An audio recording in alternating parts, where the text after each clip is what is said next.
Deus Ex, we want it to be the window to the future. What we're trying to do is change the prosthetics industry so we can offer affordable, functional and beautiful prosthetic devices to amputees.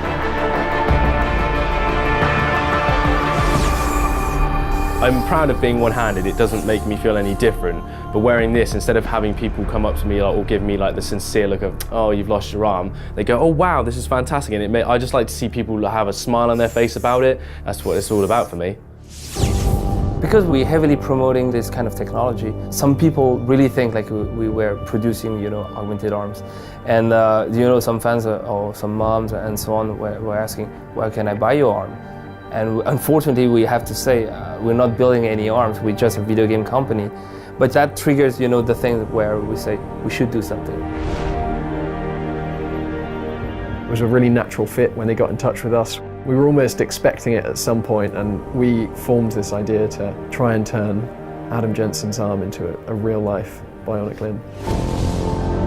I was actually only born with my left hand, so I've never seen any different, and I've always wanted to have like a robotic hand. I've never said I wanted two hands, just a robotic one, just to feel more cyborg, because it's just so much cooler, especially being into sci-fi and comics and stuff. I developed the first bionic hand when I was 17, just tinkering in my bedroom at my parents' house when I was younger. So when I went to university a few years later, I wanted to take the project a little bit further and found that bionic hands existed for amputees to wear, but they were extremely expensive. And so I used that angle as an excuse to be allowed to create a bionic hand for my final year project at university. And then after university was when I co-founded Open Bionics, and we began working on the same problem with a more kind of definitive goal of being able to offer these bionic hands to people at a really affordable price. So this is a custom built one for myself. We use sensors in the top and bottom of my arm. So if I tense my bottom muscles, it will close. And if I loosen up but tense upwards slightly, it will open.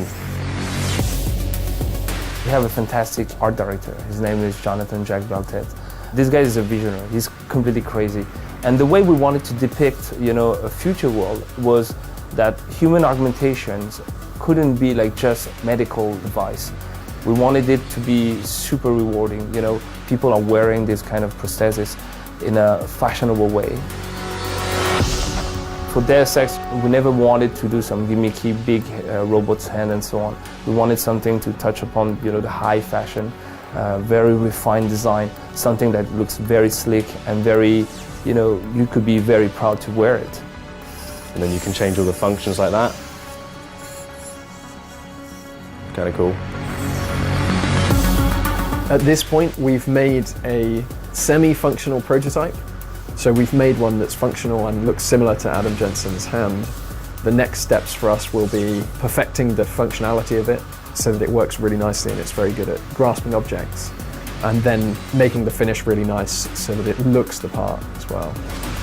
The design files that we're working on in this project will be open source as well, so people will be able to download them. If they have a 3D printer, they'll be able to make themselves an Adam Jensen arm that will be functional and they'll be able to use it. We don't want to cut this technology, this accessibility to people who have their both hands and so on. So we partnered with Intel with their RealSense division and Razer with their Stargazer division also. Multiple points on the hand in motion is captured in real time. The result is a one-to-one mirroring between the user's hand and the bionic hand.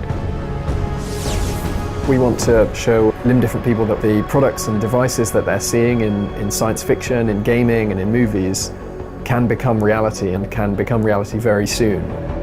It's mind-blowing for a lot of people, but I cannot wait for the future of this. Everything we're doing is somehow a new step forward. We're now defining the future.